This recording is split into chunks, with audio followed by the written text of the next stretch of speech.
23 февраля 1944 года – это черная скорбная дата, когда весь чеченский и ингушский народы, от зародышей в утробе матери и до глубоких стариков, были ложно и ошибочно объявлены пособниками фашистов и врагами народа, вследствие чего руководство СССР осуществило свои сатанинские планы по лишению Родины и геноциду около полумиллиона всех войнахов. Рано утром 23 февраля 1944 года в каждый ингушский и чеченский дом постучались солдаты НКВД, и жителям этих домов было приказано покинуть свои дома, свою родину, чтобы затем быть высланным в дуочатых, скотских вагонах на далекую чужбину, в морозные степи Казахстана в невыносимых для горцев условиях, где их вышвырнули прямо в снежное бескрайнее поле, где они были обречены на произвол судьбы и брошены на выживание.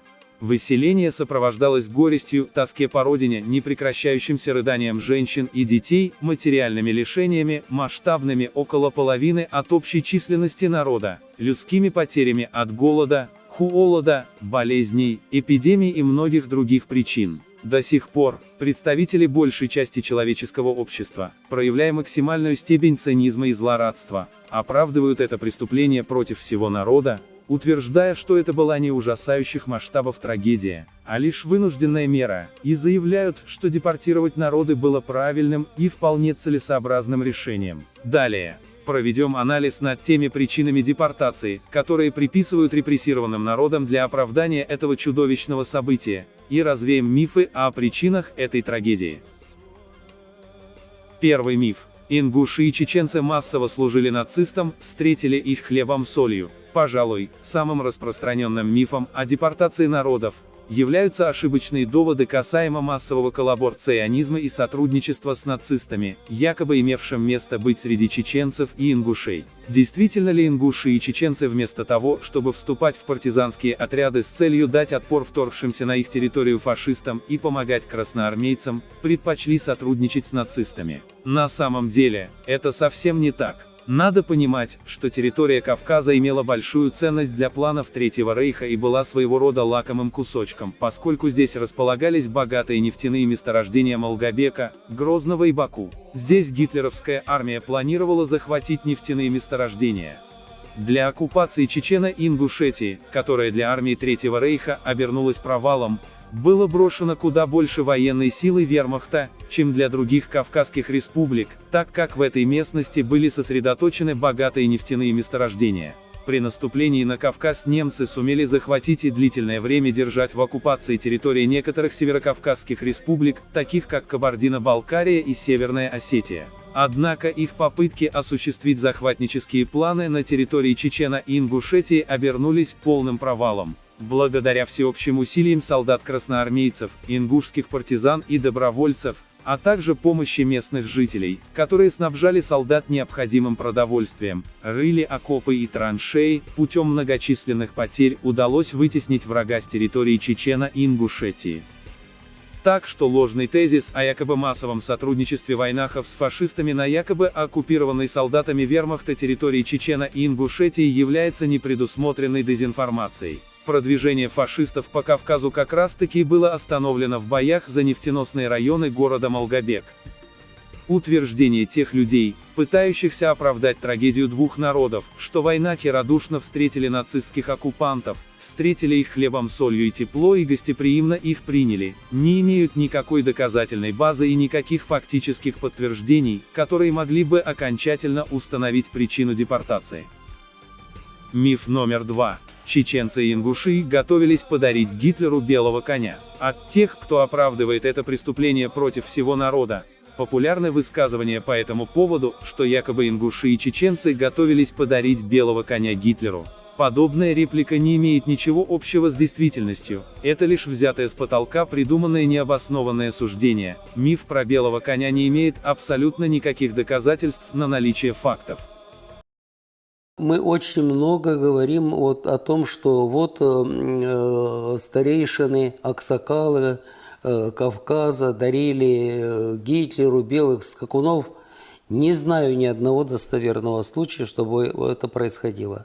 Но знаю, что 255-й ингушско-чеченский полк на 2 недели задержал продвижение немцев к моему родному Сталинграду. Самый популярный миф о причинах депортации чеченцев и ингушей – это необоснованные аргументы касаемо того, что ингуши и чеченцы массово переходили на сторону фашистов и в основном воевали за Третий Рейх. На деле же, среди около 50 тысяч мобилизованных в ряды Красной Армии чеченцев и ингушей, не было и 1% перешедших к солдатам вермахта. В документах и протоколах органы НКВД намеренно завышали число перешедших на сторону фашистов среди этих народов в десятки и сотни раз, чем было на самом деле. Данные о количестве дезертиров и коллаборационистов среди войнахов НКВД сфальсифицировали и специально завысили для того, чтобы было оправдание этому злодеянию, и чтобы не было осуждения со стороны общественности. Небезызвестная русская освободительная армия генерала Власова представляла собой совокупность подразделений советских солдат, перешедших на сторону армии Третьего Рейха. В национальный состав солдат коллаборационистской армии Власова входили представители многих народов, однако среди них не было ни одного ингуша и чеченца. Нельзя не учитывать факт проявленного героизма и отваги ингушей и чеченцев на фронтах войны. К примеру, в обороне Брестской крепости принимало участие до 100 ингушей и около 300 чеченцев, имена некоторых из них высечены на мемориальных плитах. А последним защитником Брестской крепости считается ингуш Умат-Гирей Барханоев. Из малочисленного на тот момент 100-тысячного ингушского народа, за героизм, проявленный в Великой Отечественной войне в борьбе с фашистами, около 40 ингушей было представлено к высшей награде «Герой СССР», однако их присуждение не состоялось из-за того, что представителям репрессированных народов не выдавалось звание Героя СССР. Среди ингушей, из отличившихся в борьбе с фашистами, можно выделить отважных командиров полков и разведчиков, таких как Джабраил Картоев, Япон Сабадиев, Абдулла Циароев, Сафарбек Плиев и многие другие, которые безупречно выполняли свой воинский долг и успешно руководили боевыми операциями. На счету ингушских снайперов Ауба Манкиева и Абукара Манкиева 113 и 75 нейтрализованных гитлеровцев, соответственно. Бесстрашные военные подвиги совершали ингушские летчики Ахмед Мальсагов, Ширвани Костоев, Мурат Аздоев, Хасултан Арчааков и другие. Среди чеченцев наиболее храбро и отважно проявили себя самый результативный пулеметчик войны Ханпаша Нурадилов, на счету которого более 900 нейтрализованных им солдат вермахта. Командир полка Мавлид Висаитов, первый из советских офицеров, кто встретился на Эльбе с американскими союзниками, герой французского сопротивления Алаудин Устарханов и многие другие.